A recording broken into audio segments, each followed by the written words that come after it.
You know, the solar industry is staring down what many are calling its most dramatic shift in, well, over a decade. It really is. What used to feel like a pretty comfortable gradual phase out of federal incentives, Yeah. that's completely changed. Now it's an urgent, absolute deadline. It's going to fundamentally reshape the economics of going solar. No question about it. Welcome, everyone, to Solar Scoop. Today, we're doing a deep dive into a really critical topic, solar tax credit, the final countdown to 2026. Yeah, crunch time. Our mission today, cut through all the noise, unpack what this one big, beautiful bill, that's the name it's been given, this recent, really impactful legislation, what it means for your solar investment. We want to focus on the core financial and practical implications. And this bill, it passed by the skin of its teeth, right? Razor-thin margins in both the House and Senate. That's right. House 218, 214, Senate 5150. Really close. So this isn't minor stuff. It's a significant reversal of renewable energy policy. It outright repeals tax credits for solar projects years ahead of schedule. We're talking a hard cutoff, not that gradual reduction we expected. That's the key takeaway, really. A stark contrast to the original plan under the Inflation Reduction Act, the IRA. Right. The IRA gave us predictability. Exactly. The IRA offered that 30% credit all the way through 2032, then a gradual phase down over a couple of years, ending completely by 2035. But this new one big, beautiful bill, it just wipes that slate clean. So what's the new reality then? The 30% credit now ends, boom, December 31st, 2025. Absolutely no phase down period, and complete elimination for any installations that happen after that date, period. Okay, let's talk dollars and cents then. How immediate, how significant is this financial hit for homeowners? Can you walk us through the numbers? Yeah, let's do that. That 30% federal tax credit, it's been the bedrock, right? For a typical, say, $30,000 system, that's $9,000 shaved right off the top, effectively. Huge chunk. Huge. But come January 4, 2026, that entire $9,000 is gone. Vanishes. So the same system now costs you the full $30,000 out of pocket, federally speaking. Wow. It's not just, a small change. It fundamentally recalibrates the whole investment. Yeah. We're talking a staggering 43% jump in the effective cost for homeowners, just like that. A 43% increase overnight. That's dramatic. So what does that do to the payback period? That's always a key question. Oh, it changes the math significantly. So with the 30% credit, your typical payback was maybe in the 6 to 8 year range, depending on your location and rates. Pretty manageable. Right. But without that credit, those payback periods, they stretch out. Now you're looking more at 8 to 12 years. And in places with maybe lower electricity costs or less sunshine, honestly, payback could go beyond 15 years. It just completely alters the investment equation. It really does. Makes it a much longer game. You're listening to Solar Scoop, and we'll be right back. And we're back on Solar Scoop, digging into the 2026 solar tax credit deadline. Now, there's an interesting political side to this, too. We know the bill got bipartisan support, which is striking because something like 80% of the private investment spurred by the original IRA happened in Republican districts. Yeah, that's a fascinating paradox, isn't it? It really is. And it's worth noting, impartially of course, that only a handful of Republicans voted against this repeal. Folks like Brian Fitzpatrick and Thomas Massey in the House, and over in the Senate, Susan Collins, Tom Tillis, Rand Paul. Interesting dynamic. Yeah. But moving to the market impact, this accelerated timeline, it's creating, well, unprecedented demand, like a mad dash. A solar gold rush, almost. Kinda, yeah. The industry is seeing this huge rush, and that leads to predictable market pressures. We're talking potential equipment shortages, panels, inverters, the works. Okay. Installation backlogs are already stretching deep into late 2025.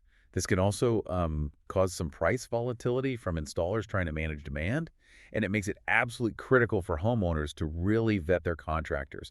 Quality could become a concern in this rush. Right, you don't want corners cut just to meet a deadline. So given these pressures, the backlogs, what's the single most crucial piece of advice for someone navigating this right now? Okay, 2 scenarios. If you're already in the process, maybe you have a signed contract, verify your installation timeline immediately. That key date is December 31st, 2025, and it's the installation date that matters for residential. Not just signing the contract. Exactly. Installation complete. And if you have quotes, remember, they probably reflect the old financial reality with the credit. Any delay now could literally cost you thousands. Okay, and if you're just starting, just thinking about it now. Act with, let's call it informed urgency. Don't panic and make hasty decisions, but understand the clock is ticking loudly. Prioritize reputable, establish local installers, check licensing, get strong references, and crucially, get realistic timeline commitments from them. Don't accept vague promises. Makes sense. So with this huge federal credit going away, what other financial strategies become more important for people looking at solar, maybe even post-2025? Well, financing options like solar loans, finding ones with competitive rates, they become even more critical. Homeowners will also need to look more closely at power purchase agreements, PPAs, or solar leases. Though the savings aren't always as good long-term there, right? Generally, no. The direct ownership savings with the tax credit were usually better. But PPAs and leases might become more appealing relatively. Also, it's vital to dig into any remaining state or local incentives. Utility rebates, too. Anything that can partially offset that lost federal credit. So patchwork funding, almost. A bit, yeah. And look, while solar tech keeps getting better, cheaper, more efficient, Yeah. those are gradual improvements. They're unlikely to suddenly offset a 30% cost jump overnight. Right, not immediately. Not immediately. But yes, we are hearing some states might step up with enhanced incentives, though. And the market will find a new equilibrium after 2025.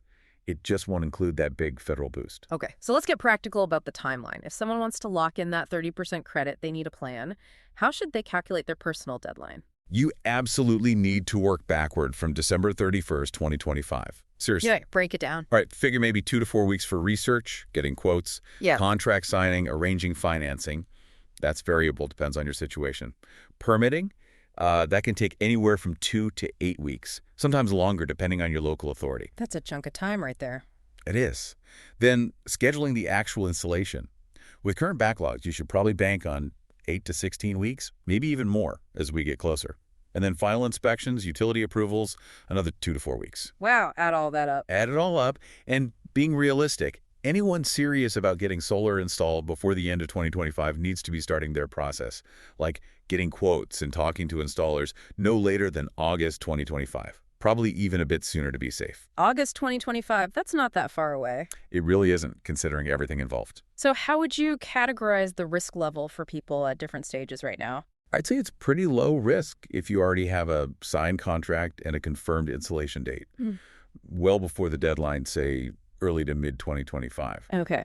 Medium risk if you're maybe in active negotiations right now, or your scheduled installation is cutting it close, like late November or December 2025. Okay. Any hiccups there could be costly. And high risk? High risk is definitely if you're just starting to explore now, or worse, if you're taking a wait-and-see approach, hoping something changes. Waiting is probably the riskiest strategy if you want that 30%. Okay, so the bottom line here really seems to be this one big, beautiful bill has totally changed the landscape. Solar's gone from a comfortable long-term decision to a really time-sensitive financial opportunity. That sums it up well. That 30% federal tax credit, the cornerstone of residential solar economics for, what, over a decade? Just going to disappear entirely at the end of 2025, full stop. Yeah. And for homeowners listening, the question really becomes, is this current window your last chance for truly significant federal savings on solar? It might be. Those who manage to act before the deadline, they lock in savings that, frankly, may not be available again at the federal level for years, if ever. The clock is definitely ticking. But, informed action, not panic, should drive the decision. Absolutely. And for personalized advice to really explore your specific options before this deadline hits, you might consider calling the Integrate Sun team. They offer consultations. Good point. And maybe one final thought to leave folks with. As you're thinking about this immediate deadline, maybe also consider the longer view. How might future breakthroughs in solar tech or maybe new state-level incentives, how might they reshape the energy landscape down the road? What could be that next aha moment for energy independence? Interesting thought to ponder, something beyond the current crunch.